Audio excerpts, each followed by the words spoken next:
Here is a boiler I replaced. If I put the date on it, I replaced it January of 2020. And so some of the things that we like to do to help with maintenance. So that pump, it matches the color. Even though it's manufactured by someone else, that tells us that that's the original pump. And so at some point, we'll have to replace that pump. And so we like to use these isolation valves. And that allows us to remove the pump without a lot of extra work. So one thing back here, that piece is called the air separator. And so another thing that we do for maintenance to make it easier is we install the isolation valve for the expansion tank. So if you turn the left yellow knob, that shuts off flow to the expansion tank. So then I can remove the expansion tank without having to shut the boiler down, drain it, and then purge the air, bleed the system. We also like to do isolation valves for the zone valves. The other thing, again, the same thing, the Honeywell zone valves, we like to use those because we can remove this whole piece. There's 2 screws hold that on. That's called a power assembly. And again, I can replace the power assembly, which has the motor, and that in switch is what tells the boiler to turn on. I can replace that without having to drain the boiler and repurge it. This one, at some point, that up there is another air separator. That's called an automatic air vent. You can see the corrosion, obviously, and this is the kind of corrosion, if you don't keep the air out of the system, that corrosion can happen internally in the heat exchanger, which will dramatically decrease the life of the boiler. The other thing I was thinking of back here, also with this isolation valve on the thermal expansion tank, that valve to the right, the yellow handled one, it's closed and there's a cap. If you can kind of see the cap, let me zoom in a little. So if you remove that cap, that's garden hose thread. So if you were wanting to put glycol into the system or some people add different like surfactants, which is just soap, to make the boiler water flow better. That valve gives you that opportunity. What we like to do too here on this boiler drain allows me to service all 4 zones and purge the air out of the entire system using one point of connection. And so this is why we build manifolds this way. This is called an automatic vent damper. And you see that little flat piece that sticks into the flue. So right now it's in the closed position. When the boiler gets ready to fire, that's one of the first steps when you get a call for heat. You can hear that turn. It's pretty dark, but you can see, it's hard to see there, but that actually has arrows that show you when it's open or closed. So what that does, when the burners are running, the damper is open, it allows the flue gases to go up. When the burner shut off, then this closes and that keeps any heat from escaping, especially when it's really cold. The cold air is going to want to come in. That's just an efficiency point. This little red, that's a snap switch. That's called a flame rollout switch. And this whole piece from here to here is called a draft hood. And what that's meant to do is if there's a downdraft, it's open into here. I don't know if you can see much in there. Kind of hard to see. That allows for if there's a gust of wind or a downdraft that it wouldn't blow out the flame. That's more important on units that have a standing pilot. This unit's electronic ignition. But what this does, this rollout switch, if exhaust gas is rolling out, this would get hot. And this is a safety device. When it gets hot, then it shuts the boiler down. It's a fail-safe. There's also a flame switch down by the burners. Let's see if I can find him here. He's right there. And same idea, if the flames, for whatever reason, or hot exhaust gas flow out, which is an improper flow, it needs to be flowing up through the heat exchanger and out the flue pipe. So that's just another safety switch. This guy here is kind of the brain of the boiler. It's the main computer control. Because we're middle of July and it's hot, the boiler has been shut off. This is called a triadicator. As you can see, let me get a good close-up. See, the top is pressure and then the bottom is the temperature. So when this is working and everything is up, during heating season. We like the pressure to be anywhere between 10 psi and under 30. And let's see, where's my... So at 30 psi, and this also has been replaced, and you can see the corrosion that was caused from that. That's called a temperature pressure relief valve. That blows off at 30 psi, so the boiler system is really low, and I can't get to the back side. There's the fill valve, but that fill valve is also a pressure reducing valve.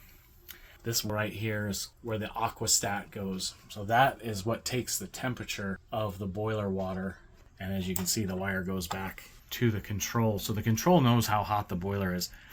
When the boiler calls for zones calling for heat, the boiler runs between what we call a high limit and a low limit.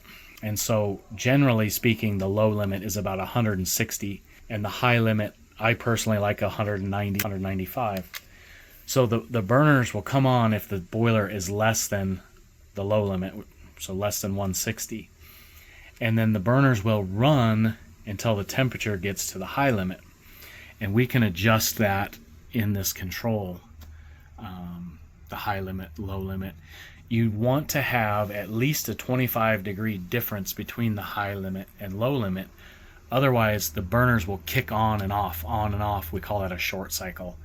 One thing this particular control has built into it, there's some things for efficiency. So if you have an outdoor temperature sensor connected to this thing will then know the ambient temperature outside.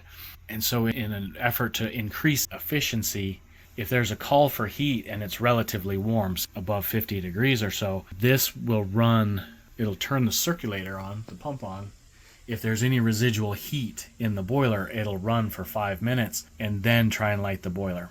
So sometimes I get people call and say, well, it has a delay before the burners kick on, and that's when we're in the shoulder season and it's not really, really cold. It's just a time delay to try and pull any heat out of the system. This is just another relay here. And what's kind of cool, this is an Allied boiler. They're called Super Hot. They're made in Canada. They're a decent boiler. We put a lot of these in.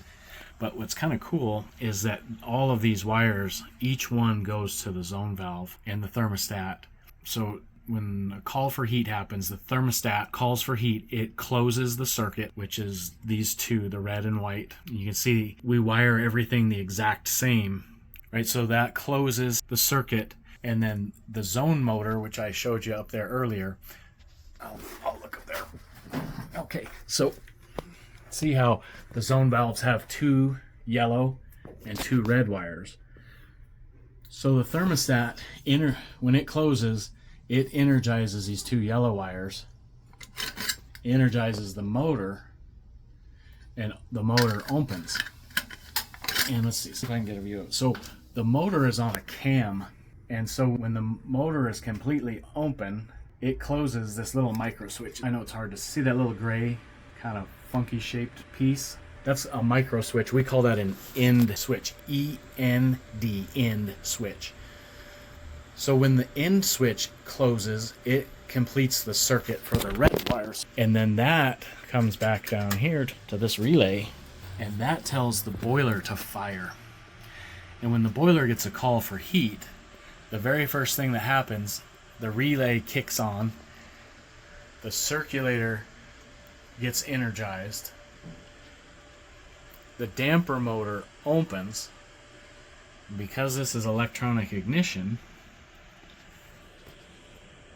and you can see because it says igniter if you follow this wire.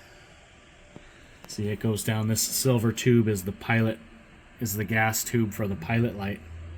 You can kind of see the pilot assembly back there where this wire goes to an igniter, and the gas valve or the pilot tube are all in one little piece. So this is a spark ignition, and you can hear it tick when it tries to light, and you'll see that it lights the pilot. So the igniter acts as not only does it ignite the boiler, it proves flame, meaning when it gets hot enough, it creates a small current. There's 2 different metals in there, and when they get hot, they create a current, a small voltage. And then that voltage comes back through this igniter wire and tells the control, yes, there's flame. Then the main burners ignite, and then it runs on the high-low limit. And it does that as long as there's a call for heat, and it runs until the room is heated sufficiently. The post-purge cycle, the circulator runs for about 5 minutes after the call for heat is satisfied, and that just circulates the heat through the heat exchanger. If the zone valves are closed and there's no flow, right? The pump is deadheading and there's no movement, and sometimes the residual heat continues to heat the heat exchanger even though the burners are off, and that's when you get this overheat. These controls have been out for a while. We're pretty familiar with them. If you're a homeowner or the consumer, you should not change those. You should leave those the way that whoever set them up for you. This is a cast iron boiler, and I'll make a video here in a little bit of a condensing boiler.